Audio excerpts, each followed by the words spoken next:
வணக்கம் நண்பர்களே. இன்றைக்கி நம்ம பார்க்க போகிறது ஒரு செம்ம இன்ட்ரெஸ்டிங்கான ஒரு ஃபேன் ஃபிக்ஷன் கதை. நம்ம சூப்பர் ஸ்டார் நடித்த சந்திரமுகி படத்தில் நருடோ இருந்தால் எப்படி இருக்கும்? கங்கா கேரக்டரில் நம்ம நருடோவும் ஜோதிகா மேலே வர்ற சந்திரமுகி ஆவி மாதிரி நருடோ மேலே குராமா, அதாவது 9 டெயில் ஃபாக்ஸ் வந்தால் கதை எப்படி போகும்? வாங்க கற்பனை பண்ணி பார்க்கலாம். கதை கோனோஹா கிராமத்தில் ஆரம்பிக்குது. நம்ம ஹீரோ நருடோ, அவரோட டீம்மேட்ஸ் சகுரா, சசுகே, அப்புறம் அவங்களோட சென்சை ககாஷி எல்லாரும் ஒரு பழைய பாழடைஞ்ச அரண்மனைக்கு ஒரு மிஷனுக்காக வர்றாங்க. அந்த அரண்மனை தான் நம்ம சந்திரமுகி அரண்மனை. அந்த அரண்மனைக்கு ஒரு பயங்கரமான கடந்த காலம் இருக்குது. பல வருஷத்துக்கு முன்னாடி அந்த அரண்மனையில் ஒரு பெரிய போர் நடந்திருக்கு. அங்கே வாழ்ந்த ஒரு ஸ்கெட்டிஷாலி இளவரசன் ஒரு பெரிய ரகசியமான சக்தியை கட்டுப்படுத்த முயற்சி பண்ணி அதில் தோற்று போயிருக்கான். அந்த சக்தி தான் நம்ம கதையில் 9 டெயில் ஃபாக்ஸ் குராமா. அந்த இளவரசனோட ஆவி இன்னும் அந்த அரண்மனையை சுற்றி வர்றதாகவும் பழிவாங்க காத்திருக்கிறதாகவும் ஊருக்குள்ளே ஒரு பயங்கரமான கதை இருக்குது. அரண்மனைக்குள்ளே போனதும் நருடோவுக்கு ஏதோ ஒரு வினோதமான உணர்வு. அந்த அரண்மனையோட சுவர்களில் வரையப்பட்டிருக்கிற பழைய ஓவியங்கள், சிற்பங்கள் எல்லாம் அவனுக்கு ரொம்ப பரிச்சயமான மாதிரி இருக்குது. குறிப்பாக அரண்மனையோட தெற்கு பகுதியில் ஒரு பெரிய அறை இருக்குது. அது பூட்டி இருக்குது. யாரும் அந்த அறைக்குள்ளே போகாதீங்க, அது சபிக்கப்பட்டதுன்னு ஊர் மக்கள் சொல்கிறாங்க. ஆனால் நம்ம நருடோ சும்மா இருப்பானா? வழக்கம் போல் என்ன இருக்குன்னு பார்த்துடலாம்னு சொல்லி அந்த அறையை திறக்க முயற்சி பண்ணுறான். ககாஷியும் சகுராவும் எவ்வளவோ தடுத்தும் அவன் கேட்கல. அந்த அறையை திறந்ததும் உள்ளிருந்து ஒரு சக்தி வாய்ந்த சக்கர அலை வீசுது. அந்த அலை நேராக நருடோவை தாக்குது. அப்போதைக்கு ஒன்றும் ஆகலை. ஆனால் அன்னைக்கு ராத்திரியிலிருந்து நருடோவோட நடவடிக்கையில் பெரிய மாற்றம் தெரிய ஆரம்பிக்குது. அவன் திடீர்னு தனியாக பேசிக்கிறான். அவனோட கண்கள் அப்பப்போ 9 டெயில் ஃபாக்ஸ் மாதிரி சிவப்பாக மாறுது. அவனோட பேசுகிற தொனி, நடக்கிற விதம் எல்லாமே மாறுது. அவன் உடம்புக்குள்ள குராமாவோட சக்தி கொஞ்சம் கொஞ்சமாக வெளிப்பட ஆரம்பிக்குது. ஒரு நாள் ராத்திரி எல்லாரும் தூங்கிட்டு இருக்கும்போது நருடோ அந்த தெற்கு அறைக்குள்ளே போகிறான். அங்கே இருக்கிற ஒரு பழைய ஓவியத்தை பார்க்குறான். அதில் ஒரு போர் வீரன் 9 டெயில் ஃபாக்ஸை எதிர்த்து சண்டை போடுற மாதிரி வரைஞ்சிருக்கு. அந்த ஓவியத்தை தொட்டதும் நருடோவுக்குள்ளே இருக்கிற குராமாவோட சக்தி முழுசாக வெளிப்படுது. அவனோட கண்கள் முழுசாக சிவப்பாகி கன்னத்தில் இருக்கிற கோடுகள் இன்னும் அடர்த்தியாகுது. அவன் குரல் மாதிரி, நான் வந்துட்டேன், என்னை தடுத்தவனை பழிவாங்க வந்துட்டேன் இன்னும் குராமாவோட குரலில் கர்ஜிக்கிறான். சத்தம் கேட்டு ஓடி வர்ற சகுரா, சசுகே, ககாஷி எல்லாரும் அதிர்ச்சி ஆகிறாங்க. நருடோ உடம்புல குராமா முழுசாக இறங்கிட்டான். குராமா அவனோட சக்தியை பயன்படுத்தி அரண்மனையையே அதிர வைக்குது. இந்த அரண்மனையை விட்டு யாரும் உயிரோட போக முடியாது. இன்னும் மிரட்டுது. சகுரா நருடோவை காப்பாற்ற முயற்சி பண்ணுறா. ஆனால் குராமாவோட சக்திக்கு முன்னாடி அவளால் ஒன்றும் பண்ண முடியல. அப்போ தான் ககாஷி ஒரு பழைய சுவடியை அந்த அறையிலிருந்து கண்டுபிடிக்கிறார்.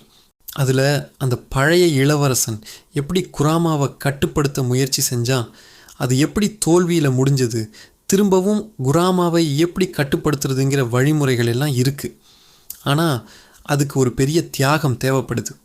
அந்த சடங்கை செய்கிற நிஞ்சாவோட உயிர் போகவும் வாய்ப்பு இருக்குது. நிலைமை ரொம்ப மோசமாகுது. குராமா நருடோவோட உடம்பை முழுசாக தன் கட்டுப்பாட்டுக்குள்ளே கொண்டு வந்து டெயில்டு பீஸ்ட் பாம் உருவாக்க ஆரம்பிக்குது. அந்த அரண்மனையை மொத்தமாக அழிக்க போகுது. இதை பார்த்த சசுகே தன்னோட ஷரிங்கான முழு சக்தியோடு பயன்படுத்துகிறான்.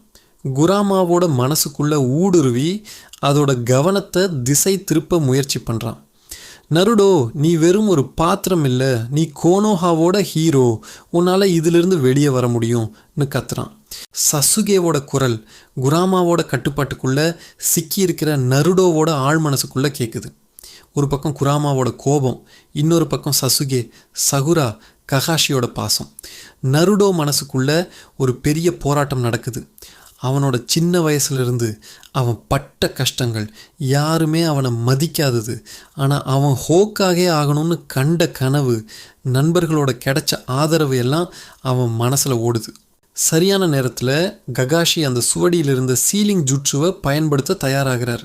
இது ரொம்ப ஆபத்தான ஜுட்சு. இதை பயன்படுத்தினா அவரோட உயிருக்கே ஆபத்து. ஆனால் தன்னோட மாணவனை காப்பாற்ற அவர் எதுக்கும் தயாராக இருக்கார். அவர் ஜுட்சுவை ஆரம்பிக்க சகுரா அவரோட மெடிக்கல் நிஞ்சுட்சுவை பயன்படுத்தி ககாஷிக்கு சக்ராவை கொடுத்து உதவி பண்ணுறார். சசுகே தன்னோட முழு பலத்தையும் பயன்படுத்தி குராமாவை எதிர்த்து சண்டை போடுறான். அவனோட சூசானோவை வரவழைச்சு குராமாவை கட்டுப்படுத்த பார்க்கிறான்.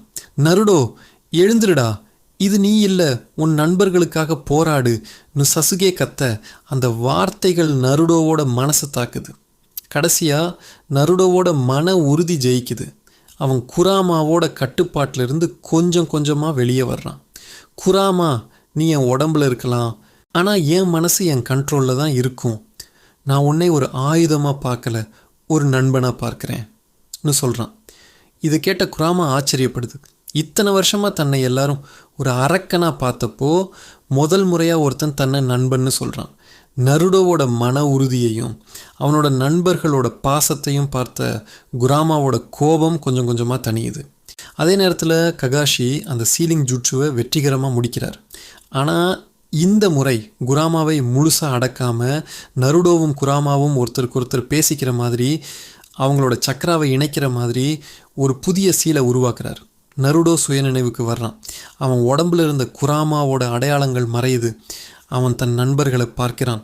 சகுரா அழுதுகிட்டே அவனை ஓடி வந்து கட்டி பிடிச்சிக்கிறான். சசுகே வழக்கம் போல் முகத்தை இறுக்கமாக வச்சுக்கிட்டாலும் அவன் கண்ணில் ஒரு நிம்மதி தெரியுது. ககாஷி ஜுட்சு பயன்படுத்தினதில் சோர்வாக இருந்தாலும் ஒரு புன்னகையோடு நிற்கிறார். எல்லாரும் எனக்காகன்னு நருடோ மெதுவாக சொல்கிறான். நாங்கள் எப்பவும் உனக்காக இருப்போம் நருடோ இன்னும் சகுரா சொல்கிறான். அரண்மனையை விட்டு வெளியே வர்றப்ப நருடோ திரும்பி அந்த தெற்கு அறையை பார்க்கிறான். இனி அந்த அறை சபிக்கப்பட்டது இல்லை, அது நருடோவும் குராமாவும் இணைஞ்ச இடம். ஒரு அரக்கனாக பார்க்கப்பட்ட குராமா ஒரு நண்பனாக ஏற்றுக்கொள்ளப்பட்ட இடம். இந்த மிஷன் வெறும் அரண்மனையை காப்பாற்றுற மிஷன் மட்டும் இல்லை, அது நருடோ தன்னையே புரிஞ்சிக்கிட்ட, அவனோட உள்ளே இருந்த சக்தியை நண்பனாக ஏற்றுக்கிட்ட ஒரு முக்கியமான பயணம். சந்திரமுகி மாதிரி பயமுறுத்தினாலும் கடைசியில் நட்பு தான் ஜெயிக்குங்கிறத நம்ம நருடோ ஸ்டைலில் நிரூபிச்சிட்டான். இந்த மிஷன் வெறும் அரண்மனையை காப்பாற்றுற மிஷன் மட்டும் இல்லை, அது நருடோ தன்னையே புரிஞ்சிக்கிட்ட, அவனோட உள்ளே இருந்த சக்தியை நண்பனாக ஏற்றுக்கிட்ட ஒரு முக்கியமான பயணம். சந்திரமுகி மாதிரி பயமுறுத்தினாலும் கடைசியில் நட்பு தான் ஜெயிக்கும்ங்கிறத நம்ம நருடோ ஸ்டைலில் நிரூபிச்சிட்டான். இந்த ஃபேன் ஃபிக்ஷன் கதை உங்களுக்கு பிடிச்சிருக்கும்னு நினைக்கிறேன். சந்திரமுகி படத்தோட மர்மமும் நருடோவோட ஆக்ஷனும் சேர்ந்தா எப்படி இருக்கும்னு ஒரு சின்ன கற்பனை தான் இது. உங்களுக்கு இந்த மாதிரி வேறு என்னென்ன கிராஸ் ஓவர் கதைகள் கேட்கணும்னு கமெண்ட்டில் சொல்லுங்கள். இந்த வீடியோ பிடிச்சிருந்தா லைக் பண்ணுங்கள், ஷேர் பண்ணுங்கள், மறக்காமல் நம்ம சேனலுக்கு சப்ஸ்கிரைப் பண்ணுங்கள். அடுத்த வீடியோவில் பார்க்கலாம். நன்றி.